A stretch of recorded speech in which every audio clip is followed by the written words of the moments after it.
പാലക്കാട് കഞ്ചിക്കോട് ജനവാസ മേഖലയിൽ വീണ്ടും കാട്ടാനിറങ്ങി. കേന്ദ്ര പൊതുമേഖലാ സ്ഥാപനമായ ഇൻസ്ട്രുമെന്റേഷനിലെ ടൗൺഷിപ്പിലാണ് ഇന്നലെ വൈകിട്ട് ആന എത്തിയത്. ജീവനക്കാരുടെ ക്വാർട്ടേഴ്സ് ഉൾപ്പെടെയുള്ള ഭാഗമാണ് ടൗൺഷിപ്പ്. വനത്തിൽ നിന്നും വ്യാവസായിക മേഖലയിലേക്ക് വരെ ആന എത്തിയതോടെ ആശങ്കയിലാണ് ജനങ്ങൾ. ഇക്ബാൽ അറക്കൽ വിശദാംശങ്ങളുമായി. ഇക്ബാൽ, സാധാരണഗതിയിൽ ആന വരാറുള്ള സ്ഥലമാണോ ഇവിടെ? എങ്ങനെയാണ് അധികാരികൾ ഇതിനെ നേരിടുന്നത്?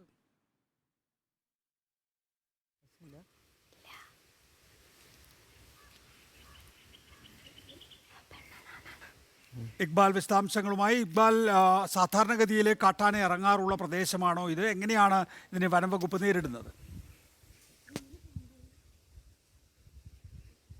മേഖലയോട് ചേർന്നുള്ള ഭാഗത്തെല്ലാം കാട്ടാനകൾ സ്ഥിരമായി ഇറങ്ങാറുണ്ടെങ്കിലും ഇത് ആദ്യമായാണ് ഈ ഇൻസ്ട്രുമെന്റേഷന്റെ ക്വാർട്ടേഴ്സിന് സമീപം വരെ ഈ കാട്ടാനകൾ എത്തുന്ന ഒരു സാഹചര്യം ഉണ്ടായിട്ടുള്ളത്.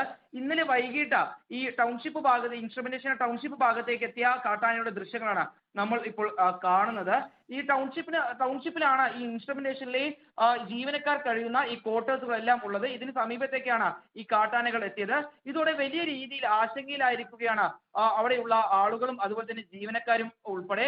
കാരണം ഏത് നിമിഷം വേണമെങ്കിലും അവിടെയുള്ള ഈ വേലികൾ തകർത്ത് ഒരു പക്ഷേ ഈ ആന അകത്തേക്ക് കയറും എന്നാണ് നാട്ടുകാർ പറയുന്നത്. അതുകൊണ്ട് തന്നെ അവിടെ കൃത്യമായ ഒരു സംരക്ഷണ വേലി ഉടൻ തന്നെ തീർക്കാൻ വനംവകുപ്പ് തയ്യാറാകണമെന്നും അവിടെയുള്ള ആളുകൾ പറയുന്നു. ഇന്നലെ വൈകിട്ടോടുകൂടി ഈ ജനവാസ മേഖലയോട് ചേർന്ന് ഇറങ്ങിയ ഈ കാട്ടാന ഏതായാലും രാത്രി വരെ ഈ പ്രദേശത്ത് തന്നെ നിലയുറപ്പിച്ചിരുന്നു.